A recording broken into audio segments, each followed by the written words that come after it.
Hi guys, welcome back to DY institute for learning. और आज के इस वीडियो में हम सॉल्व करेंगे एक्सरसाइज 7.1 कोऑर्डिनेट ज्योमेट्री का जो हमारा लास्ट क्वेश्चन है, क्वेश्चन नंबर 10। आज हम उसका सल्यूशन करेंगे। और ये जो क्वेश्चन है ये आपका इस एक्सरसाइज का लास्ट क्वेश्चन है, जो कि डिस्टेंस फॉर्मूला के कॉन्सेप्ट पर बेस्ड है। अब जो हमारा नेक्स्ट वीडियो आएगा उसमें हम लोग एक नए कॉन्सेप्ट के बारे में डिस्कस करेंगे, जिसकी हेल्प से हम लोग जो एक्सरसाइज आपकी 7.2 है उसको सॉल्व करेंगे। अब चलिए आज जो हमारा क्वेश्चन नंबर 10 है इसकी बात करते हैं। सबसे पहले हम सब इस क्वेश्चन को रीड करेंगे, उसके बाद समझेंगे, देन सॉल्व करेंगे। चलिए पहले क्वेश्चन को रीड करते हैं और देखते हैं कि हमें इस क्वेश्चन में क्या करना है। यहाँ पे कहा गया है find a relation between x and y such that the points x, y is equidistant from the point 3, 6 minus 3, 4। जो हमारा जो हमें यहाँ पे कंडीशन गिवन है वो सेम क्वेश्चन नंबर 9 की तरह है। जैसे कि हमें इस क्वेश्चन में एक पॉइंट गिवन था और ये जो पॉइंट था हमारा इन दोनों पॉइंट से इक्विडिस्टेंस था। अगर आपने क्वेश्चन नंबर 9 का वीडियो देखा है तो आपको पता होगा कि इक्विडिस्टेंस का मतलब क्या है। पर चलिए हम आपको फिर से रिकॉल करके समझा देते हैं। यहाँ पे हमें क्या कहा गया है, यहाँ पे हमें कहा गया है कि हमें एक रिलेशन फाइंड करना है जो कि x और y के बीच में बनेगा। हमें एक रिलेशन फाइंड करना है जो कि हमारा x और y के बीच में बनेगा, और उसके लिए कंडीशन गिवन है। वो कंडीशन ये है कि हमें ये जो पॉइंट x, y गिवन है उसको कहा गया है कि ये इक्विडिस्टेंस है इन दोनों पॉइंट से। इक्विडिस्टेंस मतलब ये जो पॉइंट है हमारा, जो ये पॉइंट है इसकी जो दूरी है वो इन दोनों पॉइंट से सेम है। मान लीजिए कि ये पॉइंट जो हमारे गिवन एक्स वाई है ये है, तो हमारी ये दोनों जो पॉइंट्स हैं मान लीजिए यहाँ पे और यहाँ पे हैं, तो ये जो पॉइंट है ये इस पॉइंट से भी सेम डिस्टेंस पे होगा और ये पॉइंट जो है वो इस पॉइंट से भी सेम डिस्टेंस पे होगा। मतलब ये और ये दूरी जो है हमारी वो सेम होगी। तो हम लोग पहले डिस्टेंस फॉर्मूला से इस पॉइंट और इस पॉइंट के बीच की डिस्टेंस निकालेंगे, फिर इस पॉइंट और इस पॉइंट के बीच की डिस्टेंस निकालेंगे। उसके बाद क्योंकि ये डिस्टेंस आपस में इक्वल हैं तो इनको हम लोग आपस में इक्वल रख के सॉल्व कर लेंगे। अब चलिए सॉल्यूशन करते हैं। और उसके बाद ये जो रिलेशन के बारे में पूछा गया है, ये रिलेशन क्या बनेगा, ये रिलेशन ये बनेगा कि हमारी जो इक्वेशन बनेगी वो जब हम लोग इसको सिंप्लीफाई, जब हम लोगों ने ये जो पहला जो हमारा पार्ट था इसमें जब हम लोगों ने सिंप्लीफाई किया था तो हमें सिर्फ एक वेरिएबल की वैल्यू निकालनी थी, इसलिए वो वैल्यू निकल आई थी जो हमारा क्वेश्चन नंबर 9 था। बट यहाँ पे हमें दो वेरिएबल्स की वैल्यू निकालनी है और जो हमारी इक्वेशन है वो सिर्फ एक है, क्योंकि इन दोनों ये जो सब हमारा जो सोल्यूशन बनेगा उससे सिर्फ हमारी एक ही इक्वेशन निकलेगी। तो एक इक्वेशन से हम लोग सिर्फ एक ही वेरिएबल की वैल्यू फाइंड कर सकते हैं, ना कि दो वेरिएबल्स की। अगर हमारे पास linear equation in two variables की दो इक्वेशंस होती तो हम लोग x और y की वैल्यू निकाल सकते थे। अब चलिए, क्योंकि हमें जो है यहाँ पे सिर्फ एक ही इक्वेशन मिलेगी तो उसमें हम लोग x और y की वैल्यू नहीं फाइंड कर सकते। हमें यहाँ पे एक इक्वेशन बनेगी सॉल्व करने के बाद, और वही इक्वेशन हमारी x और y के बीच की रिलेशन कहलाएगी। अब चलिए ज़्यादा बात ना करते हुए हम लोग पहले सोल्यूशन करते हैं, जिससे आपको समझ में आए कि आखिर इस क्वेश्चन में करना क्या है। जैसा कि मैंने बताया कि ये जो पॉइंट P है हमने उसको P लेट कर लिया, जो हमें पॉइंट गिवन था x, y, और ये दो पॉइंट्स जो हैं जो हमें गिवन थे 3, 6 उसको मैंने Q माना है, और जो -3, 4 था उसे मैंने R माना है। तो हमें गिवन है कि PQ और PR के बीच की जो हमारी डिस्टेंस है वो इक्वल है।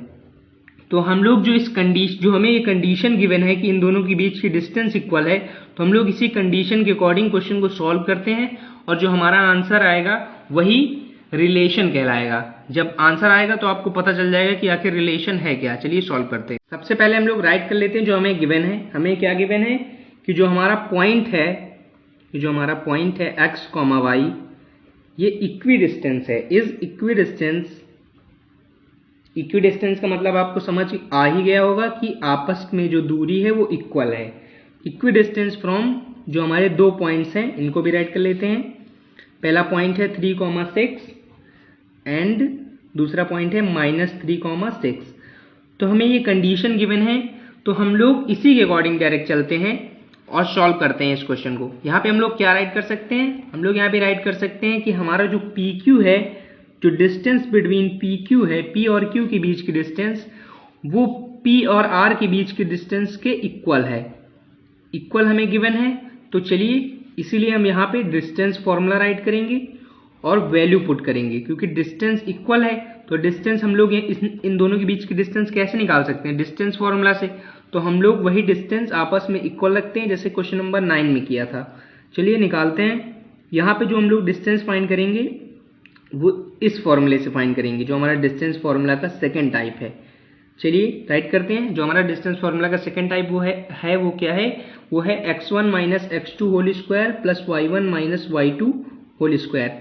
सेम इस साइड भी राइट कर लेंगे और उसके बाद हम लोग सिंपली वैल्यू सब्स्टिट्यूट करेंगे और जो हमारी पी क्यू और पी आर की वैल्यू है, वो जो हमारी पी क्यू और पी आर की डिस्टेंस है, सबसे पहले वो डिस्टेंस फॉर्मूला के फॉर्मेट में आएगी। उसके बाद हमारा आप देखिएगा कि रिलेशन कैसे बनता है। चलिए हम लोग वैल्यू सब्स्टिट्यूट करते हैं। यहाँ पे हम लोग P और Q के बीच की डिस्टेंस निकाल रहे हैं। तो जो हमारा P और Q है उसके लिए हमारा जो x1 होगा वो ये होगा और y1 जो होगा वो ये होगा और जो x2 होगा वो ये होगा और जो y2 होगा वो ये होगा।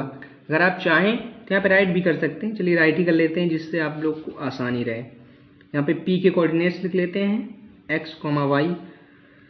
उसके बाद Q के कोऑर्डिनेट्स राइट करेंगे 3, 6। यहाँ पे x1, y1 राइट कर लेते हैं। तो हम लोग को डिस्टेंस फॉर्मूला में वैल्यू सब्स्टिट्यूट करने में बहुत ही आसानी रहती है और कभी रॉन्ग नहीं होता। चलिए यहाँ पे भी राइट कर लेते हैं P और R के कोऑर्डिनेट्स। सेम वही कॉन्सेप्ट रहेगा, राइट करेंगे। यहाँ पे सॉरी बाय मिस्टेक रॉन्ग हो गया।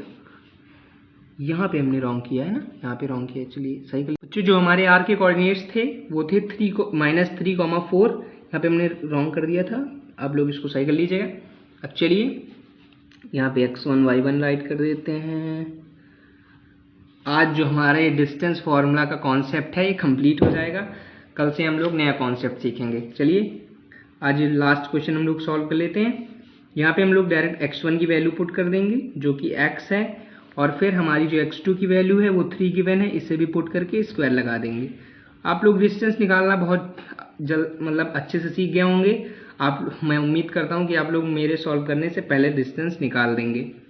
चलिए हम लोग y1 की वैल्यू पुट करते हैं जो कि y है, पुट करेंगे, माइनस लगाएंगे। यहाँ पे हमारी y2 की वैल्यू जो है वो 6 गिवन है, पुट करके स्क्वायर लगा देंगे।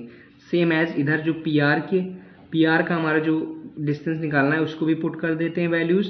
x1 की वैल्यू x है, पुट करेंगे, और जो हमारी x2 की वैल्यू है वो 3 है, इसको पुट करके स्क्वायर लगा देंगे। बच्चों आप ध्यान से देखिए, इसमें आपको कोई परेशानी नहीं आएगी, सिर्फ वैल्यू सब्स्टिट्यूट करके डिस्टेंस ही फाइंड करना है। यहाँ पे हमारा क्या आएगा, जो हमारी y1 की वैल्यू गिवन है वो y है और y2 की वैल्यू जो है वो 4 है, पुट करके स्क्वायर लगा देंगे। अब इसको और सिंप्लीफाई करते हैं। यहाँ पे हमारा क्या आएगा, यहाँ पे हमारा आएगा x और उसके बाद -3, फिर स्क्वायर, फिर प्लस आएगा, फिर y -6 और फिर स्क्वायर। आगे बढ़ेंगे। यहाँ पे हमारा क्या आएगा, यहाँ पे हमारा आएगा x और फिर ये माइनस ब्रैकेट के बाहर माइनस है, इस वजह से ये जो -3 है +3 में कन्वर्ट होगा। तो यहाँ पे x + 3 का स्क्वायर आएगा, फिर प्लस लगाएंगे। तो यहाँ पे हमारा क्या आएगा, यहाँ पे आएगा y - 4 का स्क्वायर। आप लोग सोल्यूशन बहुत ही ध्यान से देखिए, इसमें आपको कोई प्रॉब्लम नहीं आने वाली। चलिए आगे बढ़ते हैं। अब यहाँ पे हमारा क्या आएगा, इसको हम लोग क्या करेंगे, देखिए हम लोग को रूट को हटाना है। तो हम लोग क्या करते हैं, हम लोग यहाँ पे राइट करते हैं स्क्वायरिंग बोथ साइड्स। जब हम लोग स्क्वायर करेंगे दोनों साइड का तो जो हमारे ये रूट है ये हट जाएगा। Squaring both sides. इसके बाद जो हमारा रूट हट जाएगा तो उसके बाद हमारी वैल्यू जो आएगी वो आएगी x - 3 का स्क्वायर प्लस y - 6 का square is equal to x + 3 का स्क्वायर प्लस y - 4 का स्क्वायर। अब हम लोग यहाँ पे हम लोग देख सकते हैं कि a - b का होल स्क्वायर बन रहा है, a + b का होल स्क्वायर बन रहा है। मैं उम्मीद करता हूँ कि आपको ये फॉर्मूला याद होगा। आप लोग कमेंट सेक्शन में बताइएगा कि a + बी का होल स्क्वायर क्या होता है और ए माइनस बी का होल स्क्वायर क्या होता है। अब यहाँ पे हम लोग सॉल्व करते हैं। जो हमारा a plus a minus b का होल स्क्वायर होता है वो होता है a square plus b square minus 2ab। तो हम लोग पुट करेंगे ए का स्क्वायर मतलब एक्स का स्क्वायर, तो एक्स स्क्वायर आएगा, प्लस लगाएंगे, और यहाँ पे 3 का स्क्वायर क्या होगा, वो आएगा 9। उसके बाद जो 2ab होता है, 2 और a और b मतलब माइनस 2ab, तो यहाँ पे हमारा आएगा 6x। 3 इंटू 2 मतलब 6 और फिर x 6x। अब आगे बढ़ते हैं, प्लस लगाएंगे, फिर वही सेम आएगा, y स्क्वायर आएगा, 6 का स्क्वायर हमारा 36 आएगा, राइट करेंगे, और फिर हमारा आएगा 2ab मतलब 6 2 जा 12 माइनस का 12y। अब हम लोग इक्वल के इस साइड सॉल्व करते हैं। यहाँ पे a प्लस बी का होल स्क्वायर है, तो ये भी वही होगा, सिर्फ a square plus b square plus 2ab यहाँ पे होगा, तो ये एक्स स्क्वायर, फिर 3 का स्क्वायर 9, फिर प्लस लगाएंगे, 3 इंटू 2 2ab मतलब 3 इंटू 2 मतलब 3 2 जा 6x, यहाँ पे आएगा प्लस का 6x, फिर प्लस लगाएंगे, यहाँ पे आएगा y square, a minus b का होल स्क्वायर है तो यहाँ y स्क्वायर आएगा, फिर प्लस लगाएंगे, 4 का स्क्वायर 16 आएगा, माइनस का 4 2 जा 8 मतलब 8y आएगा। अब हम लोग का ये आ चुका है। अब चलिए इसको सिंप्लीफाई कर लेते हैं हम लोग। सबसे पहले आप देख पा रहे होंगे कि जो हमारा x है वो x से कट जाएगा, उसके बाद हमारा क्या होगा, y हमारा y से कट जाएगा, ये दोनों तो हमारे कट जाएंगे। अब इसके बाद आप देख पा रहे होंगे कि यहाँ पे हमारा x वाला है ये, और ये y का है, y का हमारा इस साइड -12 है, तो हम लोग इनको एक साइड ला के सॉल्व करने का प्रयास करते हैं। यहाँ पे हम लोग क्या करेंगे, यहाँ पे हमारा आएगा जो ये 9 है, जो हमारा ये 9 है ये भी कैंसिल हो जाएगा, क्योंकि ये प्लस का 9 है, ये इधर साइड भी प्लस का 9 है, तो ये भी हमारा कैंसिल हो जाएगा। इसके बाद जो हमारी वैल्यू बच रही हैं वो क्या क्या बच रही हैं, सबसे पहले 36 है, यहाँ पे इसको राइट करेंगे, फिर माइनस का 6x है, इस साइड का माइनस का 6x आ जाएगा, ये प्लस में इस साइड आएगा माइनस में आ जाएगा।